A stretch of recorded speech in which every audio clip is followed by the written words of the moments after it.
Paano kung sasabihin ko sa inyo na ngayon, habang pinapanood ninyo ang video na ito, ang invisible na tibok ng daigdig ay nagpapadala ng mga senyas ng babala na hinahabol ng mga siyentipiko na i-decode. Kakaibang electromagnetic pulses ay kumakalat sa atmosfera ng planeta, lumilikha ng mga pattern na hindi pa kailanman nakita sa recorded history. Hindi ito random fluctuations lang. Lumalabas ang mga ito sa eksaktong frequency ranges kung saan nakadokumento ang mga researcher ng mga anomalies bago ang catastrophic earthquakes. At ang timing, hindi ito maaring mas nakababahala pa. Noong Agosto 2025, na-detect ng mga monitoring stations ang unprecedented activity sa mas mababang Schumann resonance frequencies, kung tawagin ng mga siyentipiko ay deep pulses na sumasalamin sa dream state ng daigdig. Pagkatapos dumating ang validation, isang 8.8 magnitude megathrust earthquake sa tabi ng Kamchatka Peninsula ng Russia noong Hulyo 2025, isa sa pinakamalakas na lindol sa modernong kasaysayan. Nakaranas ang Myanmar ng nakakasira na 7.7 magnitude event noong Marso 2025 na pumatay ng mahigit 5,400 tao at naging isa sa pinakamamamatay na taon ng lindol ang 2025 na may mahigit 6,000 casualties sa buong mundo. Ang tanong ay hindi kung konektado ang mga electromagnetic signatures at seismic events na ito. Ang tanong ay, ano ang sinusubukang sabihin sa atin ng daigdig ngayon? Ang pag-unawa sa Schumann resonance. Bago tayo pumasok sa nakakabahala na recent data, kailangan nating maintindihan kung ano talaga ang ating minomonitor. Ang Schumann resonance ay hindi mystical energy field. Ito ay hard physics na natuklasan ni German physicist Winfried Otto Schumann noong 1952.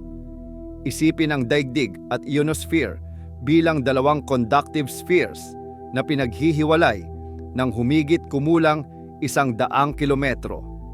Kapag may kumukulog kahit saan sa planeta at may humigit kumulang 50 kidlat strikes bawat segundo sa buong mundo, ang mga electrical discharges na ito ay lumilikha ng electromagnetic waves na naglalakbay sa paligid ng daigdig. Ang ilan sa mga waves na ito ay sumasalubong pabalik at pasulong sa pagitan ng surface at ionosphere, at kapag ang wavelengths nila ay tumutugma ng perpekto sa circumference ng daigdig, lumilikha sila ng standing waves. Yan ang Schumann resonance. Ang fundamental frequency ay nakalagay sa 7.83 Hz na may karagdagang harmonic peaks sa 14.3, 20.8, 27.3 at 33.80 Hz. Pero narito ang nakaka-fascinate at bahagyang nakakabahala. Ang 7.83 Hz frequency na yan ay nasa hangganan ng theta at alpha brainwaves sa mga tao. Ang theta waves na nauugnay sa malalim na meditation at panaginip ay mula 4 hanggang 7 Hz. Ang alpha waves na konektado sa relaxed alertness ay 8 hanggang 12 Hz. Ang research na naipublish noong 2025 ay nag-explore ng potensyal na interactions sa pagitan ng Schumann resonances at human biology. Sinuri ng mga pag-aaral ang synchronization ng autonomic nervous system sa geomagnetic activity, mga epekto sa blood pressure, at mga impacts sa sleep patterns. Habang ang research ay nananatiling tentative at pinagdidebatehan sa scientific circles, ang hindi mapagkakaila ay umiiral tayo sa loob ng electromagnetic field na ito bawat sandali ng ating buhay. Ngayon, pag-usapan natin kung ano ang nangyayari kamakailan at kung bakit ang monitoring station sa buong mundo ay nakapag-high alert sa mga siyentipiko. Noong Hunyo 15, 2025, Ang monitoring station ng Tomsk State University sa Russia ay nakarecord ng malaking spike sa Schumann resonance activity. Ang amplitude ay tumalon sa levels na bihirang makita sa historical record. Maraming M-class solar flares ang nangyayari ng sabay-sabay, pinagsama sa malawakang thunderstorm activity sa buong Europa at Asia. Ang electromagnetic cavity sa pagitan ng surface ng daigdig at ionosphere ay nag-ilaw na parang Christmas tree. Pero narito ang mas nakaka-interes. Noong Agosto 2025, napansin ng mga observers ang isang bagay na ganap na walang kapareho, sustained pulsing sa mas mababang frequency ranges, partikular sa paligid ng 4 hanggang 7 Hz theta band. Hindi ito ang typical full-spectrum spikes na nangyayari sa panahon ng major lightning events. Ito ay focused, rhythmic pulses na inilarawan ng mga researcher bilang ang daigdig na pumapasok sa restless sleep state. Noong Agosto 9, ang monitoring data ay nagpakita ng intense activity na concentrated halos exclusively sa 7.83 Hz fundamental frequency, kung ano ang inilarawan ng isang researcher bilang ang daigdig na nasa malalim na meditative o dream state. Pagkatapos noong Agosto 10 hanggang 11, ang pattern ay nag-shift sa kakaiba, malalim na pulses sa mas mababang ranges. Ang mas mataas na frequencies sa itaas ng 25 Hz na tumutugma sa ating beta at gamma brainwaves, kung saan nangyayari ang focused reasoning, ay naging kapansin-pansing tahimik. Pero ang pinaka-nakakababahala na obserbasyon ay dumating noong Hulyo 30, 2025, pagkatapos ng sustained high-intensity activity noong Hulyo 28 at 29, kabilang ang tinatawag ng mga researcher na full-spectrum whiteout spike. Ang Schumann resonance ay pumasok sa prolonged blackout phase. Hindi ito equipment malfunction. Kinumpirma ng Russian at international monitoring stations ang parehong phenomena. Ito ay nangyayari kapag ang resonance ay itinulak lampas sa kung ano ang masusukat ng kasalukuyang instruments. Isang dimensional event na naniniwala ang ilang researchers na markang major electromagnetic field shift. At eksaktong ano ang nangyari noong Hulyo 30, 2025, tumama ang 8.8 magnitude Kamchatka earthquake, ang unang magnitude 8 o mas malaki pa na lindol mula noong 2021 at ang ika-6 na pinakamalaking instrumentally recorded earthquake sa kasaysayan ng sangkatauhan. Ang timing ay imposibleng balewalain. Ito ang agham ng earthquake prediction. Sa loob ng mga dekada, itinaboy ng mga siyentipiko ang anumang koneksyon sa pagitan ng Schumann resonance anomalies at mga lindol bilang pseudoscience. Pero ang data mula sa nakaraang 2 dekada ay nag-udyok ng dramatikong reassessment. Tinitignan na natin ngayon ang lehitimo, peer-reviewed research na nagpapakita ng correlations na hindi maipapaliwanag bilang coincidence lang. Magsimula tayo sa mekanismo. Kapag malaking tectonic stress ay bumubuo bago ang major earthquake, hindi lang apektado ang mga bato sa ilalim ng ating mga paa. Ang piezoelectric effect na natuklasan mahigit 1 siglo na ang nakalipas ay nagpapakita na ang compressed rocks ay gumagawa ng electrical charges sa napakalaking pressure zones bago ang major quakes. Ang mga charges na ito ay maaaring umabot ng milyon-milyong volts. Ang electrical activity na ito ay hindi nananatiling nakakulong sa ilalim ng lupa. Kumakalat ito pataas. Nag-ionize ng atmosfera sa itaas ng fault zone. Lumilikha ito ng tinatawag ng mga researcher na seismogenic non-uniformity sa conductivity profile ng mesosphere at ionosphere. Sa madaling salita, nakakakuha ka ng disturbance sa mismong cavity kung saan nangyayari ang Schumann resonances. Ang research na naipublish sa Physics and Chemistry of the Earth noong 2021 ay nag-analyze ng Schumann resonance data malapit sa Nagoya, Japan, para sa dalawang magnitude 7 earthquakes na tumama sa offshore Tohoku. Ang mga natuklasan ay walang alinlangan. Nakdetekta ang anomalous amplitude enhancements sa SR modes bago at pagkatapos ng bawat lindol. Ang enhancement ay positively correlated sa earthquake magnitude at negatively correlated sa distansya mula sa epicenter. Ang isang 2023 comprehensive review sa Journal Remote Sensing ay nagkonklusyon na para sa mga lindol na may magnitude na mas malaki sa 6.0, lumalabas ang Schumann resonance anomalies sa loob ng ilang araw hanggang isang linggo bago at pagkatapos ng event. Marahil ang pinaka-significant, lumalabas ang SR anomalies ilang oras mas maaga kaysa sa ibang ionospheric anomalies bago ang mga lindol. Binibigyan sila ng potensyal na predictive value. Ang mga pag-aaral mula sa 2004 na Mid-Niigata earthquake at 2007 na Noto Hantu earthquake sa Japan ay nagpakita ng pagtaas ng intensity sa partikular na SR modes bago ang malalaking lindol malapit sa observation stations. Pagkatapos, bumaba ang intensity pagkatapos ng lindol.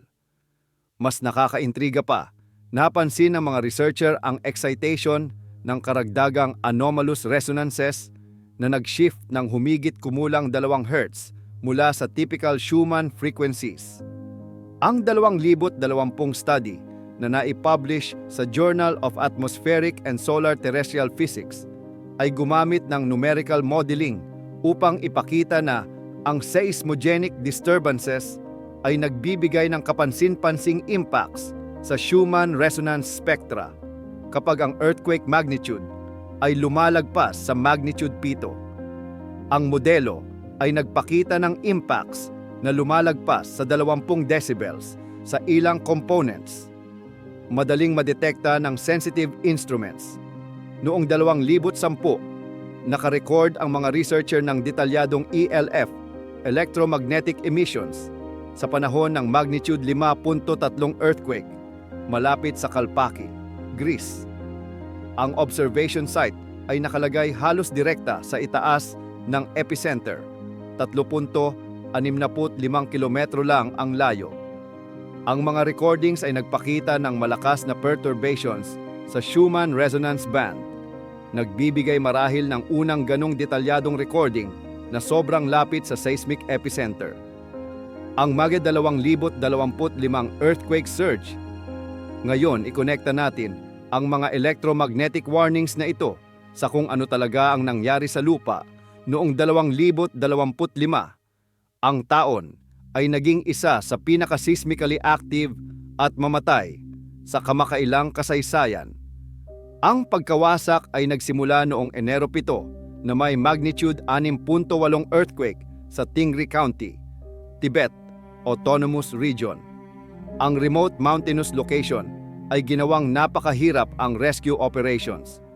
Kahit 126 na tao ang namatay habang bumagsak ang mga gusali sa rural settlements. Pero ang tunay na kalamidad ay dumating noong Marso 28, 2025. Isang magnitude 7.7 earthquake na nag-upgrade sa 7.9 ng ilang agencies ay tumama sa Central Myanmar malapit sa Mandalay. Hindi ito basta isa pang lindol. Ito ang pinakamalakas na seismic event na naranasan ng Myanmar sa loob ng mahigit isang siglo. Ang rupture ay napakalaki, pumunit sa kung ano ang kinilala ng mga seismologists bilang critical seismic gap sa Sagaing Fault. Ang lindol ay pumunit ng humigit kumulang 260 kilometro ng fault line, naglabas ng enerhiya na katumbas ng daan-daang nuclear bombs. Ang peak ground acceleration sa Naypyidaw ay umabot ng mahigit 1 G. Ibig sabihin ang lupa ay nag-accelerate ng mas mabilis kaysa gravity sa panahon ng pagyugyog. Ang humantol ay catastrophic.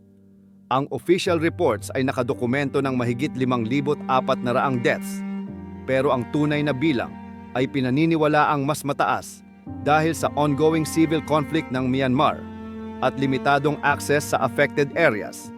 Sa Mandalay Region lang, 3,300 at 25 tao ang namatay at mahigit 2,600 ang nasugatan.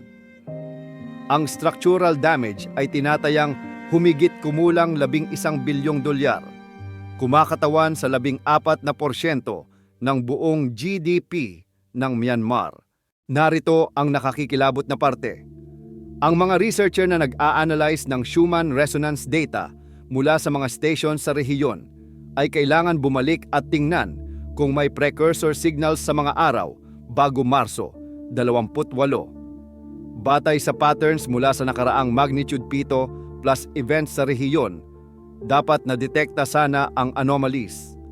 Pagkatapos dumating ang Hulyo 30, 2025 at ang malaking isa, ang 8.8 magnitude Kamchatka earthquake ay tumama sa tabi ng Russia's far eastern coast, gumagawa ng tsunami waves na lumalagpas ng 3 metro ang taas. Ito ay classic megathrust event kung saan sumisid ang isang tectonic plate sa ilalim ng isa pa, naglalabas ng hindi maiisip na enerhiya. Inilabas ang regional at trans-Pacific tsunami warnings.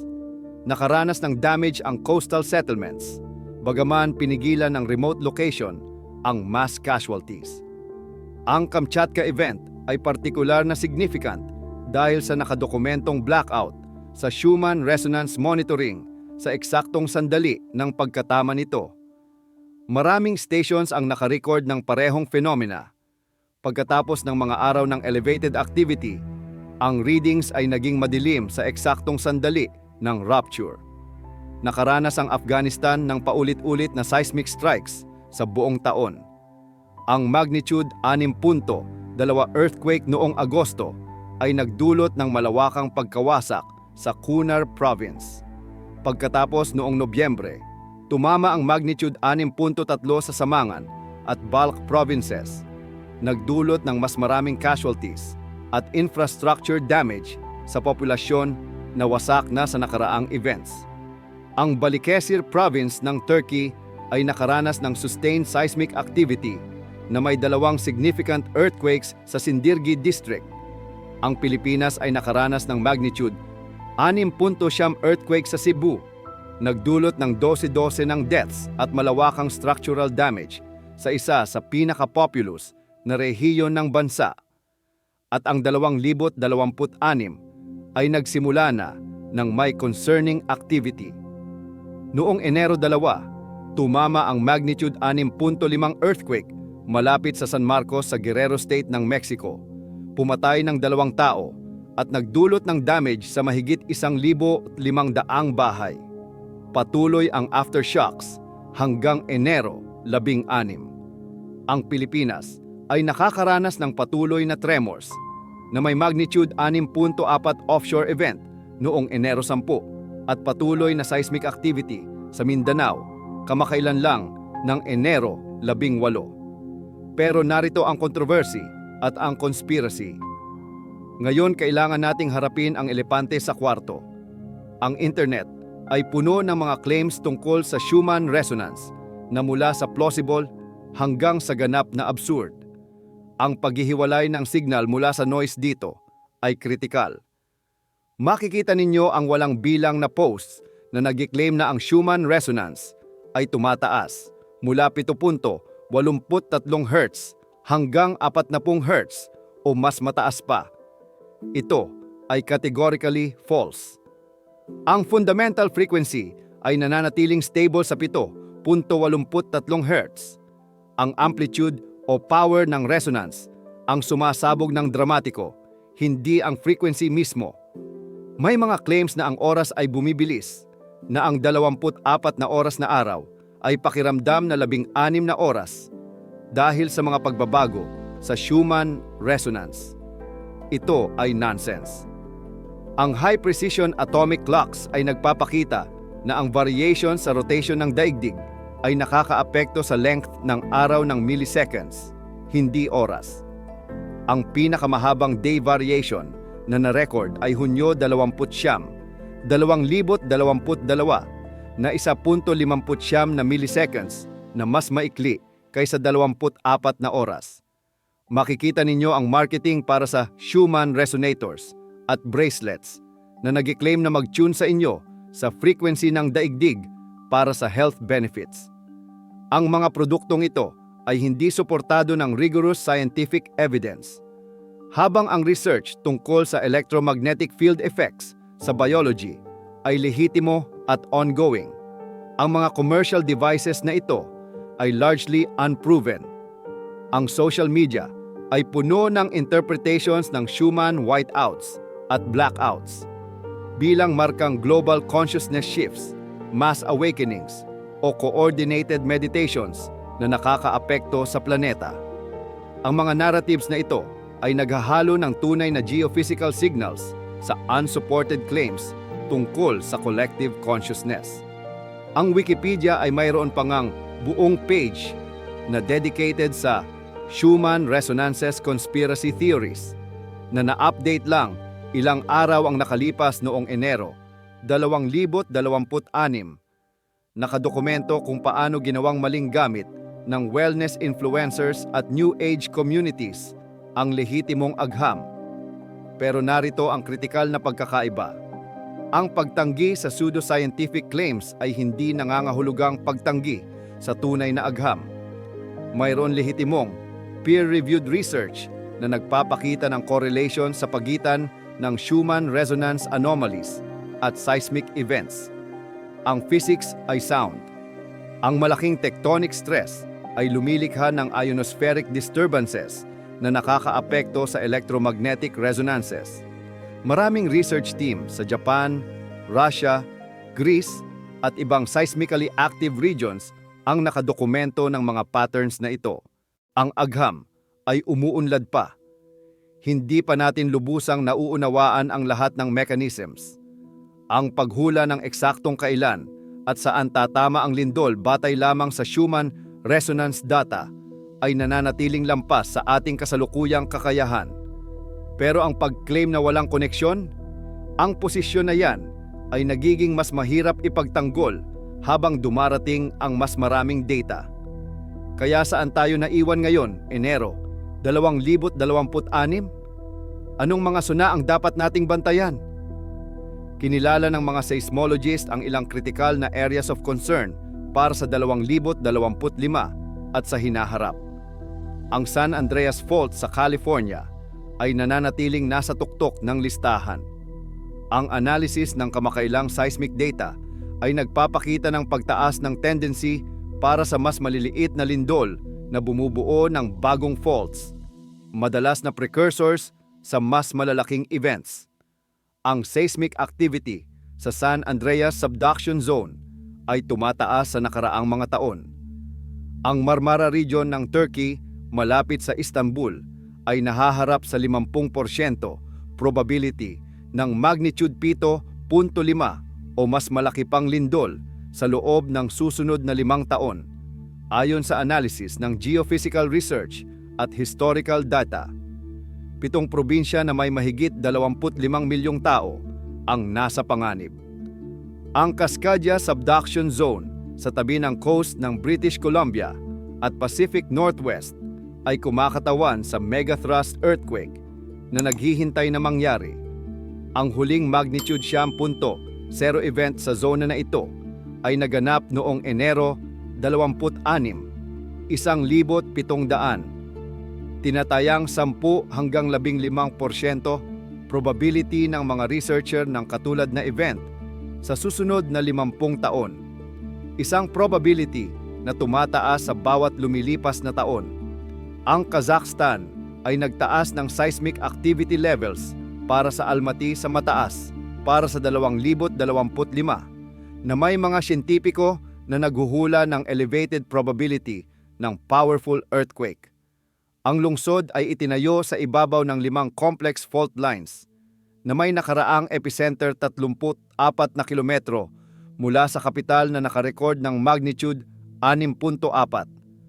Ang monitoring networks ng Japan ay nananatiling naka-high alert. Ang bansa ay nakakaranas ng constant seismic activity Pero ang patterns ng Schumann resonance anomalies na napansin bago ang nakaraang major quakes ay patuloy na sinusubaybayan sa maraming stations. Ang Myanmar ay patuloy na nakakaranas ng aftershocks mula sa Marso. 2025 catastrophe na may daan-daang tremors na narecord sa buong taon hanggang Enero 8, 2026, ang magnitude 4.3 aftershock ay naramdaman ng malinaw sa Mandalay. Markang ika-259 na aftershock sa sequence. Ang Pacific Ring of Fire sa kabuuan ay nananatiling lubhang active. Ang Indonesia, Pilipinas, Japan, Alaska at western coast ng North at South America ay lahat nakalagay sa napaka-active na tectonic boundaries. Ang Alaska lang ay nakarecord ng mahigit 400 magnitude 4 o mas malaki pang lindol noong 2025. So ano ang dapat bantayan natin?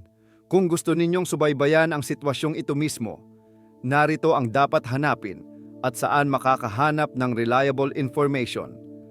Maraming websites ang nagbibigay ng real-time Schumann resonance data. Ang Space Observing System sa Tomsk State University sa Russia ay nag-aalok ng live spectrograms na regular na na-update. Tandaan na ang itim na vertical bars ay karaniwang nagpapahiwatig ng missing data, hindi anomalies, habang ang maliwanag na vertical lines ay karaniwang kumakatawan sa local lightning strikes. Kapag sinusuri ang Schumann data, maghanap ng sustained anomalies na tumatagal ng oras o araw, hindi maiksing spikes. Bigyang pansin ang activity na concentrated sa specific frequency bands sa halip na full-spectrum noise. Ikumpara ang data mula sa maraming monitoring stations kung posible upang i-rule out ang local interference. Para sa earthquake data, ang United States Geological Survey ay nagbibigay ng comprehensive real-time earthquake maps at lists. Ang kanilang significant earthquakes page ay sumusubaybay sa events batay sa magnitude, impact, at casualty reports. Ang Volcano Discovery ay nag-aalok ng detalyadong regional reports na ina-update araw-araw. Bantayan ang clustering ng moderate earthquakes sa kilalang seismic zones. Ang earthquake swarms, tightly clustered events na walang malinaw na main shock, ay maaaring minsan mauna sa mas malalaking events. Ang San Ramon area ng California ay nakaranas ng mahigit 320 lindol sa pagitan ng magnitude 1 at 4 mula Nobyembre hanggang Disyembre 2025. Classic swarm behavior. Sundin ang lehitimong seismology research institutions at iwasan ang sensationalist social media accounts. Ang hangganan sa pagitan ng tunay na agham at pseudoscience ay kritikal dito.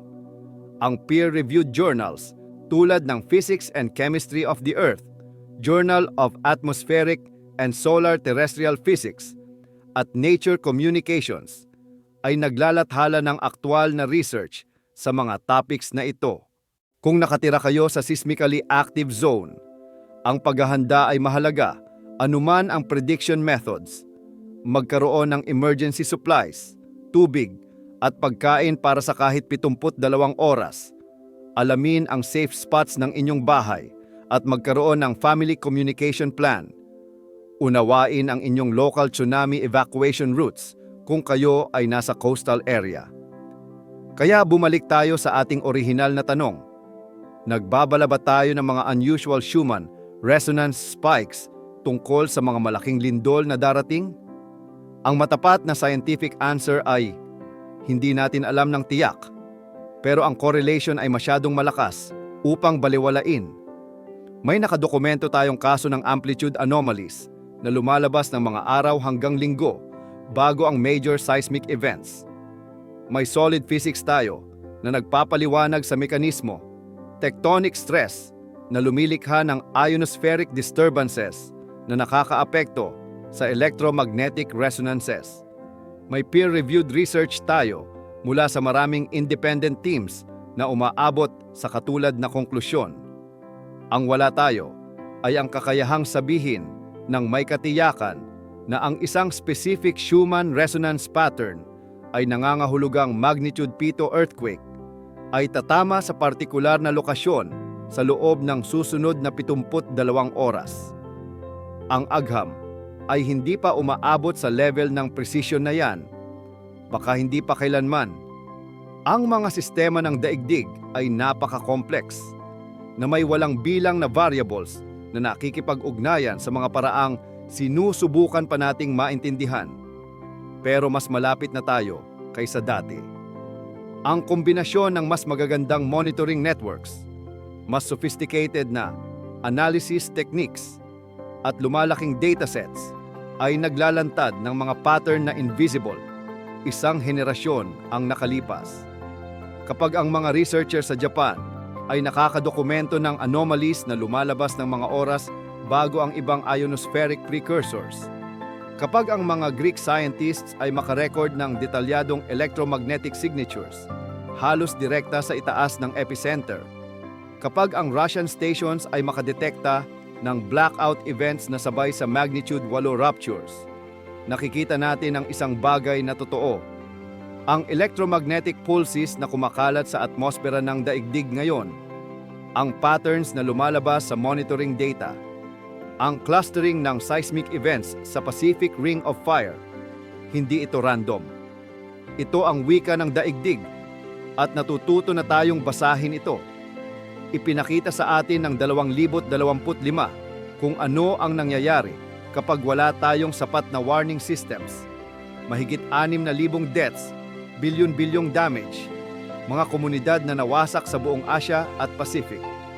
Ang tanong ay hindi kung dapat nating subaybayan ang Schumann resonance anomalies at seryosohin ang mga ito.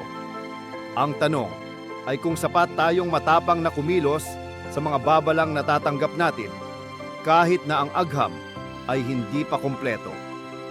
Dahil sa susunod na pagkakataon na makdetekta ng mga monitoring stations na yon ang sustained anomalies sa Theta Band, sa susunod na pagkakataon na maraming rehiyon ang magpakita ng coordinated electromagnetic disturbances, sa susunod na pagkakataon na ang resonance ay maging madilim sa blackout event, may lugar sa planetang ito, ang lupa ay gagalaw.